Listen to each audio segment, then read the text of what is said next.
Here's a proposition that Nigel Farage, the man who once claimed that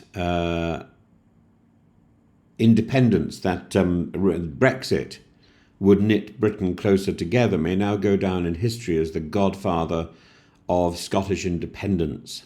The man who proudly flies the Union Jack may in fact be the man who unpicks its final seam. First, we must recognise the consistency of the man's achievements. He has, after all, already helped shatter the UK's membership of the European Union, destroy the credibility of the Conservative Party, drag Labour into policy contortions that would shame the Cirque du Soleil, and usher in a new era of populist grievance politics dressed up as democratic deliverance. And now Scotland, it's not at all inevitable. It's not at all unimaginable. A new Northstat poll put Scottish independent support at 54%. That's the joint highest they've ever recorded, but it jumps to a staggering 58% in the hypothetical, yet increasingly imaginable scenario of Prime Minister Farage, and at that point, the Union becomes a ghost with a flag.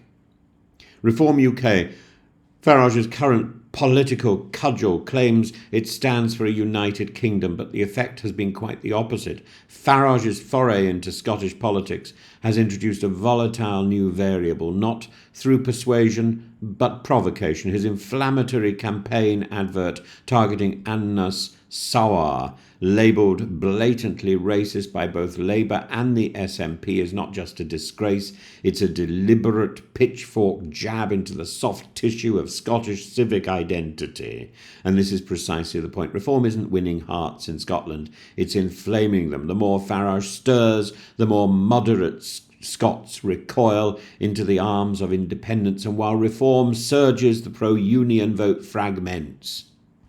The SNP still leads, not because of mass enthusiasm, because their opposition has fallen apart. Labour languishes on 19%. The Conservatives, led by a man in an orange order, are down to 13%.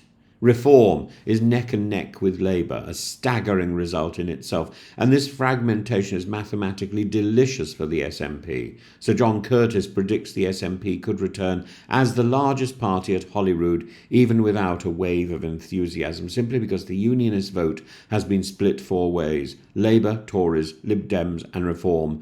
The very people who want to protect the Union may be the ones to break it. This is the exquisite irony. Nigel Farage opposes Scottish independence. He says Scotland will never leave the Union, not in a month of Sundays. No, I'm not shallow. But by becoming the bogeyman of the North, by appearing to sneer at Scottish diversity, mock devolved institutions, cosy up to Anglo-centric grievance, while at the same time in all his manifestos claim that he likes referenda, or referendums, he's doing more to galvanise support for independence than Nicola Sturgeon ever managed with all her meticulously arranged white papers.